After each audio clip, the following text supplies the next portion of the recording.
تحدى انا وكابتن حليم على اللي يلف الكوره في الجول الصغير. يلا جاهز؟ يلا صح. اهو. 1 2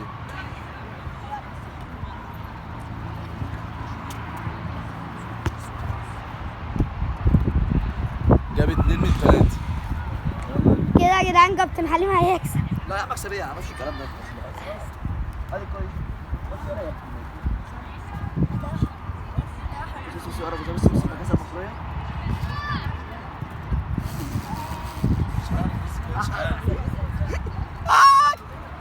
مش عارف يا صاحبي. ايه ده انت ايه ده بقى؟ بص بيخم ازاي؟ يا ابو قايلين بالخارجي ماشي؟ لا والله لعبت بشمالي الكلام ده والله لعبت بشمالي العبها باليمين. يلا ايه